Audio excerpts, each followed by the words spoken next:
Olá, alunos, sejam todos bem-vindos a mais uma aula de informática para o concurso Cefaz Bahia 2019. Nessa aula, como sempre, nós vamos continuar resolvendo questões de acordo com o conteúdo do edital. Então acompanha comigo a leitura dessa próxima questão que diz assim: o SQL é uma linguagem de pesquisa declarativa para bancos de dados relacional. A DDL permite ao usuário definir tabelas novas e elementos associados.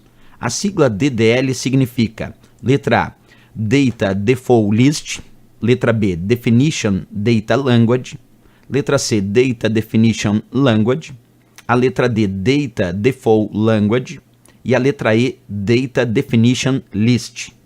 E aí, pessoal, qual a resposta dessa questão? Primeiro vamos entender o seguinte: quando a gente fala do termo SQL, SQL significa justamente a linguagem de consulta estruturada.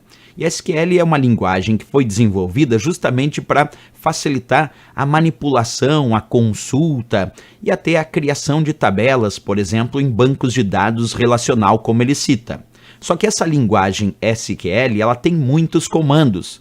E nós dividimos esses comandos da linguagem SQL em alguns grupos, como por exemplo, DDL, DML. Vamos ver isso mais aprofundadamente. Quer ver? Quando nós temos o grupo de comandos da linguagem SQL, chamados de comandos DDL, DDL significa Data Definition Language. Isso quer dizer, é uma linguagem de definição de dados. E basicamente nós podemos imaginar que os comandos DDL da linguagem SQL são usados principalmente para a criação dos componentes que vão formar esse banco de dados, como, por exemplo, a criação das suas tabelas, dos seus índices. Então, a parte DDL da linguagem SQL, repetindo, é a parte que corresponde à linguagem de definição dos dados, principalmente para a criação das tabelas. Ali eu coloco alguns comandos que pertencem a essa parte DDL da linguagem SQL, como o comando create table, o comando alter table, drop table. O comando create table, que está aí, que é um dos mais famosos, serve para criar as tabelas.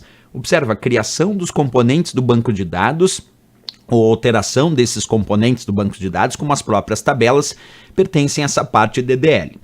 Agora, continua aqui comigo. Existe também uma outra parte da linguagem SQL que nós chamamos de DML.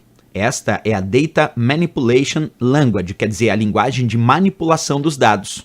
Os comandos DML, esses servem para a manipulação dos dados que estão armazenados no banco de dados, como, por exemplo, a inserção de dados, a deleção de dados, a atualização de dados, através de comandos como o insert, o delete, o update. Esses fazem parte não da DDL, porque a DDL é a linguagem de definição dos dados, principalmente para a criação e alteração das tabelas dos bancos de dados. Já a parte DML, como o próprio nome diz, é para manipulação dos dados que já estão lá armazenados nessas tabelas do banco de dados, como o comando insert para inserir novos dados, novos registros nas tabelas dos bancos de dados, o comando delete para deletar possíveis dados, o comando update para atualização de dados nesse banco de dados relacional. Então, voltando agora à questão, a gente já pode mencionar a resposta certa. Quando ele fala de DDL, permite ao usuário definir tabelas novas? Sim, permite. E elementos associados? Também. A DDL significa exatamente Data Definition Language. Observa lá comigo no slide, Data Definition Language, quer dizer, a linguagem de definição dos dados, que aqui nós temos como resposta na nossa letra C de Canadá. Questão bem interessante, muito cobrada nas provas, que dentro dessa linguagem SQL, que é a linguagem de consulta estruturada para bancos de dados relacionais, nós dividimos aí em grupos de comandos, como os grupos de comandos DDL, que era o que a questão pediu, ou grupos de comandos DML, que a questão não pediu, mas pode pedir numa outra questão, além de outras divisões que a gente vai conversando aqui durante outras questões nesse nosso curso. Certo, pessoal? Aqui, resposta a letra C de Canadá. E se gostou do nosso vídeo, não esquece, marca um gostei e também se inscreve aqui no nosso canal. Lembrando de ativar aquele sininho para receber notificações de novas publicações. Eu espero vocês na próxima aula. Grande abraço a todos e bons estudos!